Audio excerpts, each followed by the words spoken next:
Okay, hello. I wanted to make a video about crying today. I think that a lot of people in the world have this stereotype that men either can't or shouldn't cry. And I think that's kind of silly. I think that when you cry, you're expressing yourself in a certain way that is very, very vulnerable. And to me, when you see a man cry, that to me takes much more courage than holding in the tears, right? Or holding back the tears. I may have mentioned this in the past. I was listening to a Tony Robbins podcast, and he had Mike Tyson on there. He was interviewing Mike Tyson, and I think that Mike was talking about like his past or something that wasn't so bright in his past. I don't know, but I guess the point there is just that he started bawling, crying on stage in front of thousands of people, and I was just amazed by how my viewpoint of Mike Tyson was that he was this really super tough, badass guy that he can't cry and he can't be hurt. He's invincible. And then he started crying on stage. And at first I was like, oh, well, that's interesting. I thought that he was, it's hard to say, but like I thought that he was more of a man than that.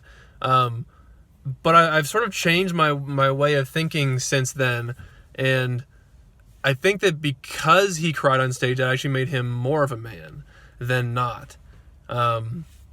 Because I think it's, especially in front of thousands of people, I mean, crying in front of anybody, to me, we're so conditioned as men to not cry and to not express your emotion, especially crying. I mean, expressing emotions in general is not looked down on necessarily, but it's taught to us as we grow up to not do that as men, right? We're supposed to be tough. We're supposed to hold in your emotions and you just push through as a man. That's what we're sort of taught, which I think is kind of stupid. I don't think that's a good way of looking at things, because people are people and people experience emotions. If you're a human being, you have emotions, man or woman. I mean, it doesn't matter. Every person on this earth experiences emotions, and allowing yourself to express those emotions, I think, is actually more courageous. And it's more, by making yourself more vulnerable like that, you allow people to connect with you on a whole different level. When Mike Tyson cried on stage, everyone in the audience probably connected with him instantly and felt for him. Whereas if he was just like, yeah, I was fine, didn't care about it, he was like playing off like a tough role, then I think that he pushes the whole audience away from him. And so just by being vulnerable and letting himself cry, everyone had a shift in mindset and a shift in connection with him.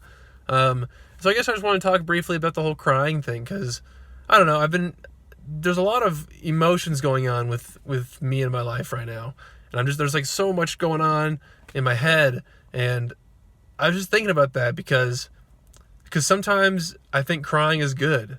I think it's healthy for you. 'Cause if you don't let yourself cry, or whatever the emotion might be, if you don't let yourself be angry and be sad and cry and be emotional, then you're just bottling everything up, and then you don't ever, then eventually you explode, and then it'll come out in some potentially unhealthy, negative way.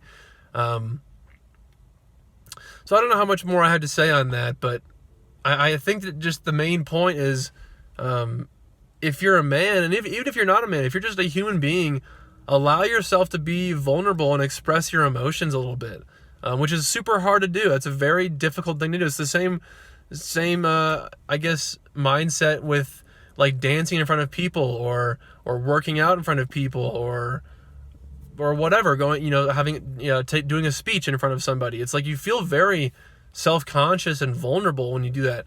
But especially when you're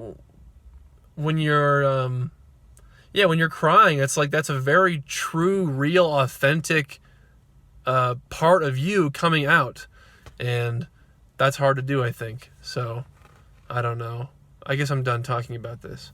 Okay, well, quick little video today. See you tomorrow. Roger out.